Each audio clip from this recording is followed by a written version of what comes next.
Hi, welcome to Strong Vida.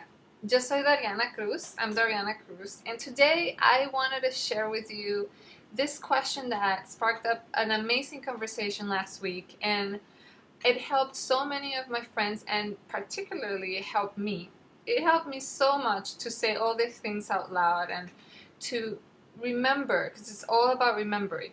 And the question that sparked this conversation, I'm telling you, is how do you get to um, make a loved one join you on a new habit, particularly a healthy habit? Maybe it's meditating, maybe it's a fitness habit, maybe it's a diet, maybe it's eating well, whatever it is. We're all trying to make these changes in our lives and get better. And when the people that live with us and around us and those who share our life with us, are not joining us, it makes it a little bit more challenging. And deep inside of us, we really wish we could have them just, be as excited as we are to start something. And I want to talk about my personal experience and what I've learned and what has helped me. And one thing that has helped me very much is to remember I have no control of anybody. I cannot control people. I cannot make people change. Doesn't matter how much I try, because I've tried, I cannot make people change. I cannot convince them. And even when I thought maybe I had convinced them, it has started a relationship that wasn't really healthy. So I think the best we can remember, or I should say the best that helps me, is to remember that I can only be in control of myself. And so when I catch myself trying to change something or change somebody and then just go against reality, I just try to let that idea go, and I bring myself back and bring my energy back into my own growth, my own progress, my own learning experience. And that leads me to the second reminder. And the second reminder is, the more I'm in control of myself, the more I can consciously choose to be the highest version I can be every day, the more I can then inspire others, motivate others, and maybe be in a better place to listen to others. But what that requires is for me to walk the walk, like people say here, instead of talking the walk. And then talking the walk could also help sometimes, particularly yourself. Like right now, I'm talking the walk. It's helping me doing those reflections, and maybe it's helping you and giving you some insights. But talking the walk, it's better, or it should usually only happen, or it only happens in my life when I'm asked to. So if a loved one or a partner or somebody that's close to me asks me, how do you do this, or why are you doing this, or tell me all about it, then that is my green light to express myself and talk the talk. But otherwise, when that doesn't happen, I am just focusing on being the change I want to be in the world, the example I want to see in the world, and having my life being that example, as Gandhi said. And the third reminder that I wanted to share with you is that sometimes could be a little bit frustrating that same philosophy you've been practicing, the same ideas, the same beliefs, the same new habit you've been doing, might not come, that message might not grab the attention of your partner. But the same message on a different messenger might do it. And an example of that would be, maybe you've been doing this for the last 4 years and your partner is just not interested. But then all of a sudden he starts or she starts reading a book, or starts going out with, a different friend, starts a new job, and then all of a sudden this new messenger brings the same message you've been practicing, but because it's through a different glass, they feel attracted and connected to it. And then your ego is saying like, what? That's something I've been telling you for all these years, and now you're going to pay attention to this person, now you're going to pay attention to this book. But remember something. What's important here, it's really the message, because the message, if it's of course something healthy that is helping you, it has the potential to help them grow, be better.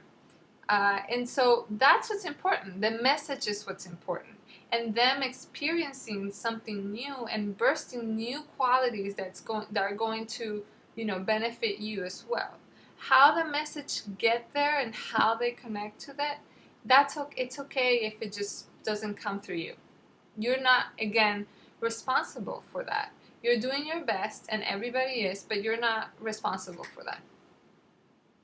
So when you make those changes yourself, per se, you're just happier, you're more generous, you're more compassionate, you have time to listen more, you sit there, you remember, you ask questions, you are energized, you're motivated, you are complaining less, you're saying very positive things, having great ideas, being more creative, wanting to go outside, bringing beauty and nice things into the house. When you become this better person, and it's so noticeable, and your energy is so good, the other person is going to feel it, and it's going to touch them. Maybe in a good way, maybe in a bad way. And maybe it will inspire them to spark something up. But that's only maybe. It's not a guarantee. But what I want to say with this example is only your actions can really speak louder than words. We have, heard that saying many times. So let's remember to focus on our actions. I'm going to remember that more and more every day. The other reminder that I thought it was really useful was your happiness, I should say my happiness, doesn't depend on my partner changing. My happiness lies on me creating the best circumstances to express every beautiful quality I have to give to the world, creativity, generosity, everything that's going to make my source of beauty touch everybody around me. That is what's going to make me happy.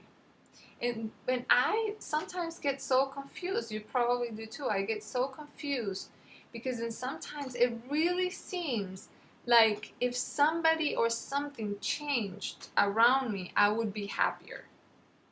But that is an illusion. It's a fantasy.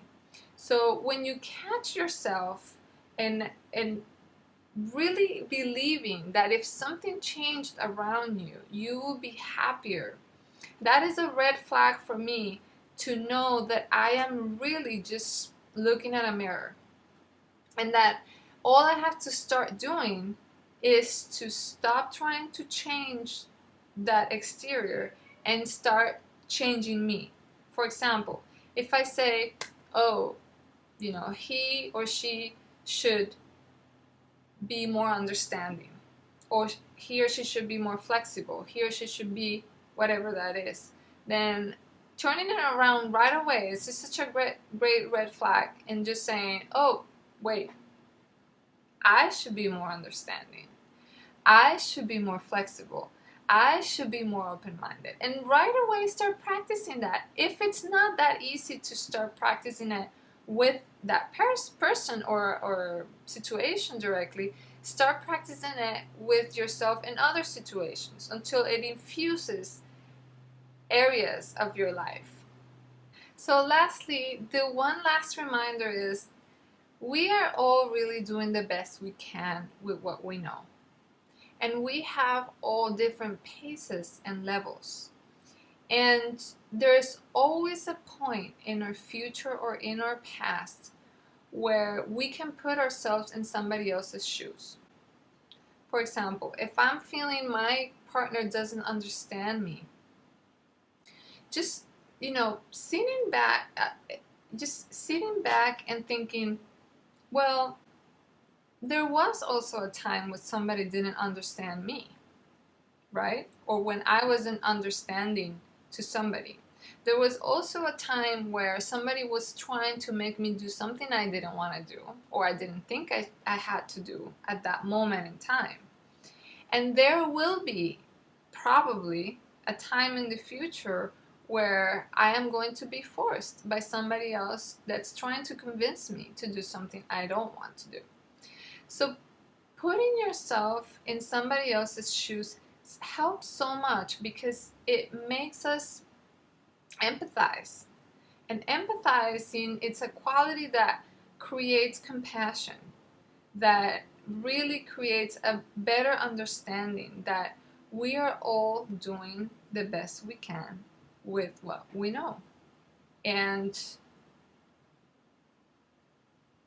that is very important to understand, because the moment you understand that, then you are unconsciously or consciously telling others how they can understand you, how they can respect you. Because the moment you embody understanding, then you're setting the norm and you're setting a good model and example of how others could understand you or have the opportunity to understand you.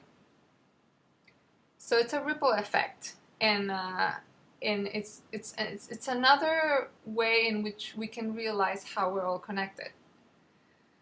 So, well, I hope that helped you, and it really helped me to say it out loud again. And I'm sure there will be times again for me to think that I can change and have the hopes to change somebody else's mind or idea about something I believe deeply. So, thank you. Thank you for being here, and I hope to help. See you next time.